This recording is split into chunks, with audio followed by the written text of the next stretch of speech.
২২ বছর বয়সী সুইডিশ জলবায়ু কর্মী গ্রেটা থুনবার্গ গত রোববার ম্যাডলিন নামক একটি নৌযানে চড়ে যুদ্ধবিধ্বস্ত গাজার উদ্দেশ্যে যাত্রা শুরু করেন এই তরুণী।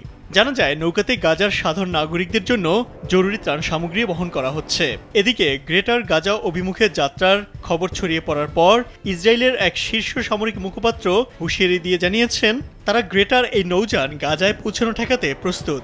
ইসরায়েলি প্রতিরক্ষা বাহিনী আইডিএফ এর মুখপাত্র ব্রিগেডিয়ার জেনারেল এফি ডেফরিন ব্রিটিশ সংবাদ মাধ্যম দ্য টাইমস অফ লন্ডনকে বলেন, এক্ষেত্রেও আমরা প্রস্তুত আছি। সাম্প্রতিক বছরগুলোতে আমরা যে অভিজ্ঞতা অর্জন করেছি সে অনুযায়ী কাজ করব। তবে এ বিষয়ে ইসরায়েল কী ধরনের পদক্ষেপ নিতে পারে সে বিষয়ে তিনি বিস্তারিত কিছু বলেননি।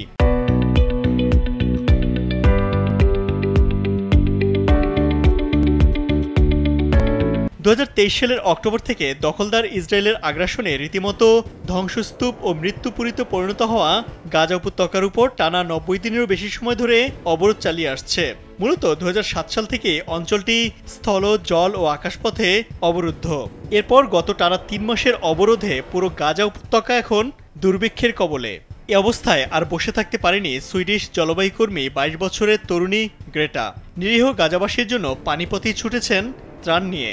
তার ত্রাণবাহী নৌযানে রয়েছে দুধ, প্রোটিন বার, শিশু খাদ্য, ডায়াপার, আটা, চাল, পানি পরিশোধন যন্ত্র, স্বাস্থ্য বিষয়ক সামগ্রী ও চিকিৎসা সরঞ্জাম। এ যাত্রায় গ্রেটা থুনবার্গ ছাড়াও আছেন 12 জন আন্তর্জাতিক শান্তিকর্মী, যার মধ্যে গেমস অফ থ্রোনস অভিনেতা লিয়াম ক্যানিংহামও আছেন। এই মিশনকে তারা বলছে ইসরায়েলের অবৈধ অবরোধ ও যুদ্ধ অপরাধের বিরুদ্ধে অহিংস ও সরাসরি প্রতিরোধ। গ্রেটা থুনবার্গ ইতোমধ্যে তার সোশ্যাল মিডিয়ায় সফরের বিভিন্ন মুহূর্ত শেয়ার করেছেন। সেখানে তাকে দেখা যাচ্ছে ফিলিস্তিনি রুমাল পরে ও ফিলিস্তিনের পতাকা হাতে। ভারতীয় সংবাদ মাধ্যম এনডিটিভির এক প্রতিবেদনে এসব তথ্য জানা যায়।